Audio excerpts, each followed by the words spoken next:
Hello friends, I hope कि आप सभी लोग अच्छे होंगे। तो आज हम स्टेप मॉम के नेक्स्ट एपिसोड को एक्सप्लेन करेंगे। तो यदि आपको ये एक्सप्लेनेशन पसंद आए तो आप प्लीज़ वीडियो को लाइक और चैनल को सब्सक्राइब जरूर कर लें।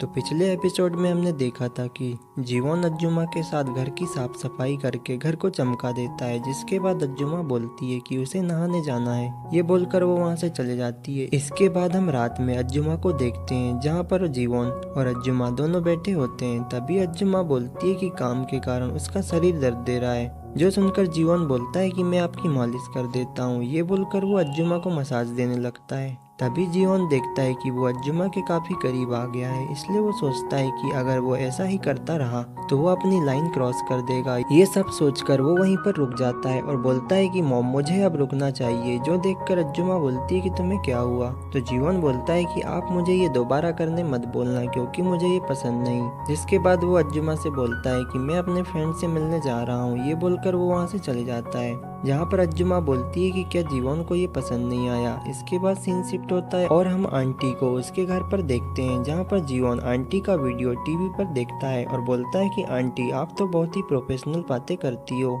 जहाँ ये बात सुनकर आंटी बोलती है कि प्रोफेशनल से तुम्हारा क्या मतलब है, क्या तुम मेरा मजाक बना रहे हो। जहाँ आंटी बोलती है कि वैसे तुम्हें हाइसू के साथ मजाक करना चाहिए, मेरे साथ नहीं। जो सुनकर जीवन बोलता है कि नहीं, मुझे फिलहाल अज्जुमा से दूरी बनाकर रखना है। जो बात सुनकर आंटी बोलती है कि क्या तुमने फिर से गड़बड़ किया है। तो जीवन बोलता है कि मैं जब अज्जुमा के साथ रहता हूँ तो मेरा मन डिस्ट्रैक्ट हो जाता है। जो सुनकर आंटी बोलती है कि क्या बात है, आखिरकार मेरा ये तरीका काम आ गया। जो सब सोचकर आंटी खुद को तोप समझने लगती है। जिसके बाद आंटी बोलती है कि क्या तुम आज घर नहीं जाओगे। तो जीवन बोलता है कि नहीं। तो आंटी उसे बोलती है कि तुम्हें ये बात हाइसू को बताकर आना चाहिए था, क्योंकि वो तुम्हारी चिंता करेगी। जिसके बाद आंटी उसे अपने घर का पासवर्ड बताती है और बोलती है कि तुम जब चाहे यहाँ पर आ सकते हो। इसके बाद सीन शिफ्ट होता है और हम कुछ दिनों के बाद का सीन देखते हैं, जहाँ हम अज्जुमा को अपने ऑफिस में देखते हैं, जहाँ पर वो किसी प्रोजेक्ट को लेकर डिस्कस कर रही थी। तभी वो जीवन के बारे में याद करती है और बोलती है कि उस दिन के बाद से जीवन मुझसे नहीं मिला, शायद वो मुझसे दूरी बना रहा है। जहाँ अज्जुमा बोलती है कि शायद ऐसा हो सकता है कि मुझसे कुछ गलती हो गई होगी।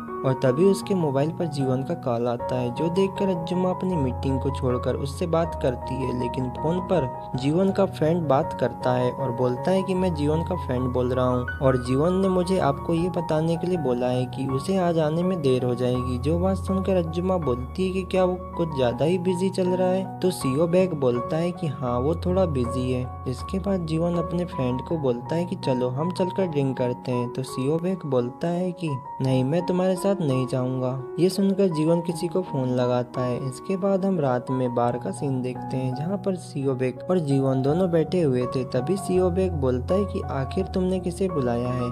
लेकिन तभी वहाँ पर यू सियोन आती है, जो देखकर सीओ बैग बोलता है कि ये तो यू सियोन है। तभी यू सियोन को उसकी फ्रेंड बोलती है कि तुम थोड़ा धीरे चलो। जहाँ सीओ बैग जीवन से बोलता है, लेकिन यू सियोन के साथ वो कौन है। तो जीवन बोलता है कि मुझे नहीं पता, मैंने बस चैट ग्रुप में मैसेज किया था। जिसके बाद वहाँ पर बोंग भी आ जाता है, जहाँ वे लोग बैठकर खाना खाते हैं और ड्रिंक करते हैं। तभी बोंग सीओ बैग के हेल्थ को लेकर उसका मजाक उड़ाने लगता है, जो देखकर सीओ बैग कुछ ज्यादा ही ड्रिंक कर लेता है और बोंग के ऊपर गुस्सा होता है। इसके बाद बोंग बोलता है कि मैं तो बस मजाक कर रहा था, लेकिन लगता है तुमने काफी पी ली है। जिसके बाद वे लोग वहाँ से चले जाते हैं, जहाँ जीवन सीओ बैग को लेकर आता है और बोलता है कि मैं अब जा रहा हूँ, हम लोग कल मिलेंगे। इसके बाद सीन शिफ्ट होता है और हम जीवन को देखते हैं, जो आंटी के घर में आता है, क्योंकि आंटी ने उसे घर का पासवर्ड बता दिया था। इसलिए वो चुपचाप घर के अंदर आ जाता है, जहाँ वो देखता है कि आंटी फोन देखते हुए सोफे पर सो गई है। तभी जीवन बोलता है कि आंटी, मुझे माफ करना, लेकिन आज फिर मुझे आप पर बोझ बनना पड़ेगा।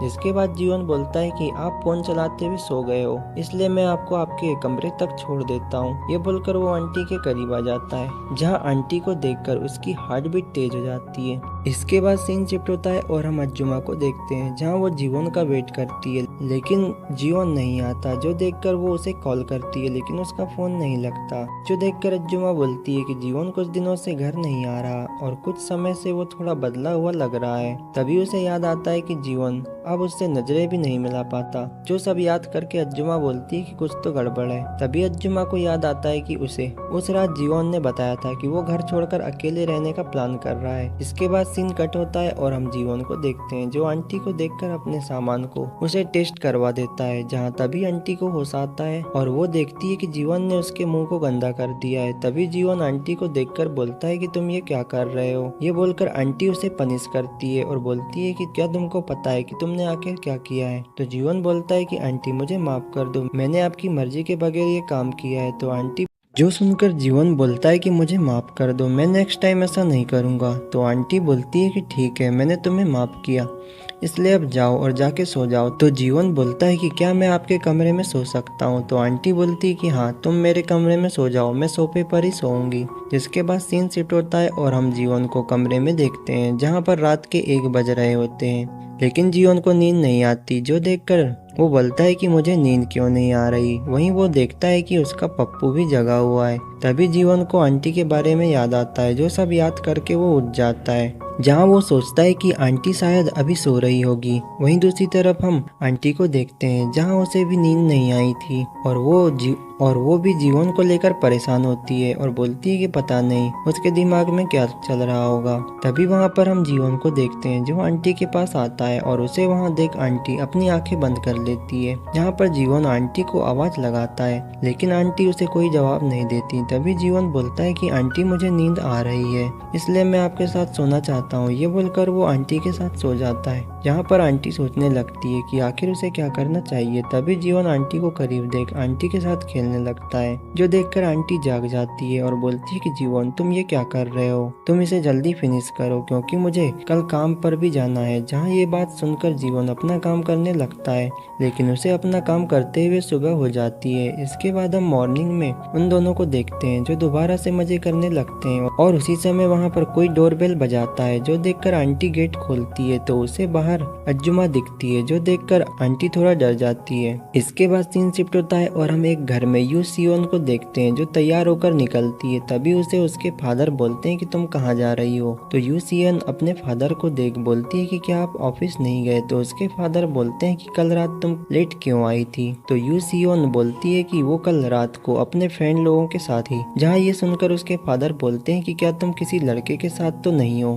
क्योंकि मैंने तुम्हारे बारे में कुछ अजीब अफवाहें सुनी है। जो सुनकर यू सियोन चुप हो जाती है। जहाँ उसके फादर बोलते हैं कि इलेक्शन का टाइम आने वाला है, इसलिए मैं चाहता हूँ कि तुम चुपचाप रहो और अपने दम पर कुछ भी करने की कोशिश मत करो। जहाँ अपने फादर की बात सुनकर यू सियोन डर जाती है और वो अपने कमरे में चले जाती है, जो देखकर उसके फादर बोलते हैं कि ये अपनी मॉम के ऊपर गई है। इसके बाद हम यू सियोन को अपने कमरे में देखते हैं, जहाँ पर वो अपनी नोटबुक लेकर कबर्ड में आ जाती है और बोलती है कि मुझे इस घर में घुटन सी होती है, क्योंकि उसके फादर उसके ऊपर हमेशा जासूसी करते रहते हैं। जिसके बाद वो उस कबर्ड में आकर अपनी अंदर की इच्छाओं को अपनी नोटबुक में लिखती है और यहाँ पर यू सियोन नोटी बातों को नोटबुक में लिखने लगती है। इसके बाद हम अंजुमा को आंटी के घर पर देखते हैं, जहाँ पर आंटी बोलती है कि हाइसू तुम यहाँ पर। तो अंजुमा बोलती है कि मैं तुमसे कुछ बात करना चाहती हूँ। जहाँ पर अंजुमा की आवाज सुनकर जीवन आंटी के पीछे छिप जाता है। तभी आंटी बोलती है कि नहीं, आज हम बात नहीं कर सकते क्योंकि मेरी तबीयत ठीक नहीं है। जो सुनकर अंजुमा बोलती है कि ठीक है, हम बाद में मिलेंगे। ये बोलकर वो वहाँ से चले जाती है। इसके बाद जीवन आंटी से बोलता है कि शायद अंजुमा मुझे लेकर परेशान हो रही है, इसलिए मुझे अब घर जाना चाहिए। लेकिन तभी आंटी बोलती है कि क्या तुम ऐसे ही चले जाओगे। ये बोलकर वो जीवन के ऊपर गुस्सा करती है और बोलती है कि ठीक है, तुम्हें जो करना है करो। और इसी के साथ ये 3rd एपिसोड खत्म हो जाता है। तो यदि आपको इसका नेक्स्ट पार्ट चाहिए तो प्लीज मुझे कमेंट करें और चैनल को सब्सक्राइब जरूर कर लें। तो मिलते हैं इसके अगले एपिसोड में।